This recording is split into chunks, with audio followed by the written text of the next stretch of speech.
Ada kalanya alam itu tak dapat dikesan oleh mata, tapi dikesan oleh makhluk yang lain seperti alam jin. Manusia tak dapat mengesan, tapi jin boleh tahu alam tersebut. Lihat dikatakan di sini, barang siapa yang mengetahui tentang hal-hal yang tersembunyi pada manusia, daripada hal-hal yang tak elok, lalu tidak punya sikap belas kasihan seperti mana Tuhan punya belas kasihan,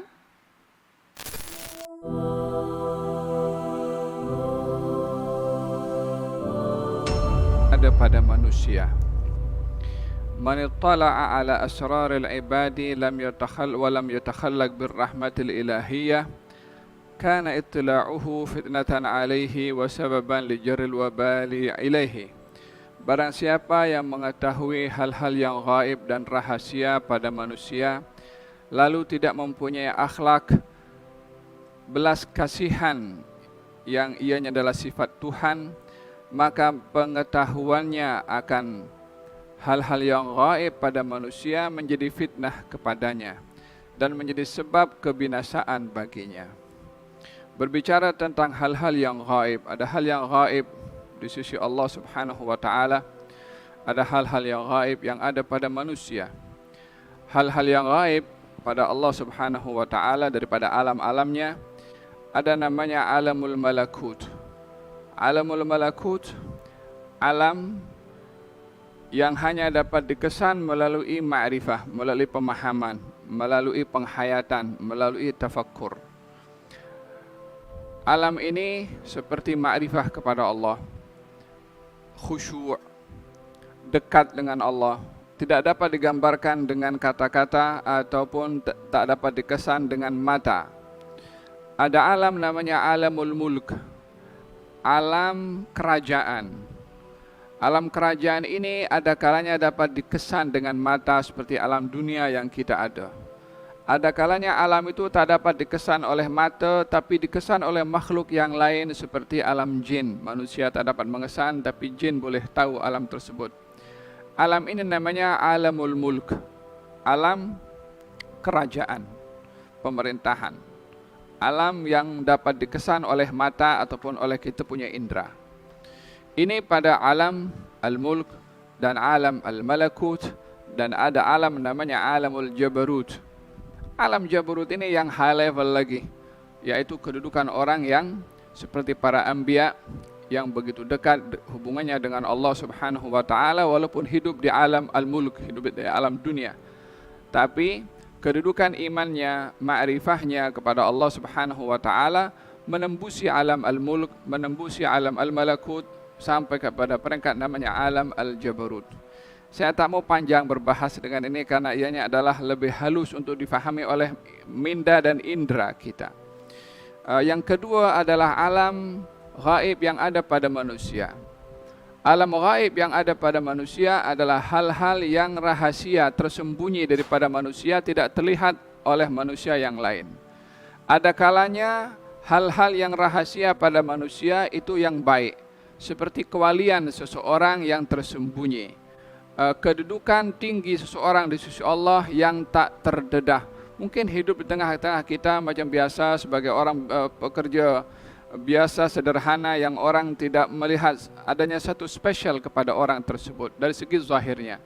Tapi rahasianya, hal yang gaib pada orang itu mulia di sisi Allah Subhanahu wa taala. Ini bahagian daripada rahasia yang ada pada manusia yang disembunyikan oleh Allah Subhanahu wa taala daripada manusia yang lain. Ada kalanya manusia itu sendiri tak tahu kalau dirinya dekat dengan Allah Subhanahu wa taala. Ini hal yang rahasia kepada manusia. Ada kalanya hal yang rahasia pada manusia daripada hal-hal yang tak elok. Manusia punya aib dan itu ramai manusia seperti itu. Punya kekurangan, punya kesilapan, tapi dilakukan kekurangan dan kesilapan itu secara senyap-senyap sehingga orang lain tak nampak apa dia buat. Nampak penampilannya bagus, elok, bersih, cakapnya pun bagus. Namun apa yang dilakukan di luar apa yang diketahui oleh manusia, hal-hal yang tak elok, hal-hal yang memalukan, tapi disembunyikan dan tak ternampak kepada orang lain apa yang dilakukan. Ini hal-hal yang gaib pada alam malakut yang saya sebutkan tadi, dan hal-hal yang gaib kepada manusia, baik hal yang gaib itu pada manusia yang baik atau hal yang tidak baik. Katanya dalam kata-kata ini,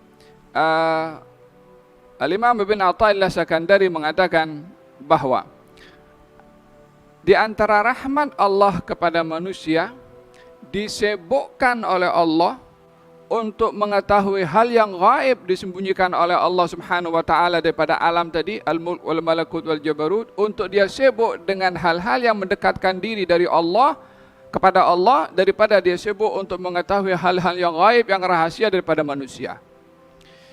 Yang terkadang manusia kalau sibuk ingin mengetahui apa yang dilakukan oleh manusia di luar apa yang diketahui oleh matanya, mungkin saja dia menjadi penghalang untuk dia kenal kepada Allah lebih dekat karena sibuk mengetahui hal yang gaib pada manusia. Karena mengetahui hal yang gaib pada manusia akan menyebabkan kotornya hati. Kotornya hati menjadi hijab untuk kenal dan dekat dengan Allah Subhanahu wa taala. Maka katanya di sini, ada kalanya Allah itu menyibukkan manusia untuk melihat hal-hal yang gaib di sisi Allah, supaya dia tersibukkan dengan hal yang baik daripada dia mengetahui hal yang tak baik ada pada manusia, kekurangannya, aibnya, perbuatan tak baiknya yang disembunyikan. Yang kedua adalah ada kalanya orang itu bila tahu kekurangan yang ada pada manusia, aib yang ada pada manusia, lalu silap di dalam mengambil sikap terhadap manusia yang ada aibnya tadi, maka pengetahuannya terhadap aib orang lain menjadi fitnah kepada orang yang tahu itu. Bahkan menjadi musibah dan malapetaka kepada orang yang tahu akan aib dan kekurangan orang lain. Di sini kita diajarkan untuk kita tidak mencari-cari kesalahan orang, tidak mencari tahu aib orang, tidak mencari-cari upaya untuk tahu background tak baiknya orang itu, bila kita tidak sanggup mengambil sikap kepada orang tersebut yang kita tahu aib dan kekurangannya. Oleh sebab itu baginda Rasulullah SAW bersabda, kamu jangan beritahu kepada aku kekurangan yang ada pada sahabat-sahabat aku, karena aku tidak ingin keluar daripada rumah aku, di hati aku ada something kepada sahabat itu, karena baru diberitahu tentang kekurangannya. Fulan buat ini, fulan buat itu. Nah, kita punya zaman sekarang ini kan, walaupun kita di rumah pun semua kabar boleh sampai kepada kita. Fulan begini, fulan khianah, fulan rashwah, fulan begini, fulan begitu. Sehingga tak ada rahasia yang tersembunyi pada orang, aib orang, melainkan terdedah. Sehingga bila kita tengok kepada orang itu, oh ini kena tangkap rashwah dulu, oh ini yang dulu kena begini. Jadi kita pun dah sikap kepada orang itu sudah tidak baik. Lihat dikatakan di sini, barang siapa yang mengetahui tentang hal-hal yang tersembunyi pada manusia daripada hal-hal yang tak elok, lalu tidak punya sikap belas kasihan seperti mana Tuhan punya belas kasihan, maka pengetahuannya akan rahasia dan aib orang menjadi fitnah kepada orang tersebut. Allah itu kan tahu ini manusia yang dicipta oleh Allah, yang ini kufur, yang ini munafik, yang ini hipokrit, yang ini zina, yang ini pencuri, yang ini begini. Bukankah Allah tahu semua? Allah tahu semua. Allah bagi rahmat atau tidak kepada mereka? Masih diberi rahmat, diberi sehat, diberi makan, diberi minum, diberi kekayaan lebih. Ini dalam keadaan Allah tahu hambanya banyak kesilapan dan kekurangan dengan aib, tapi masih diberi rahmat oleh Allah. Manusia bila ingin mengetahui rahasia orang hatta yang tak elok, kalau punya sikap seperti Tuhan, yaitu merahmati, silahkan untuk tahu hal orang lain agar supaya dapat merahmati kepada dia. Bila tidak mampu, jangan cari-cari kesalahan orang.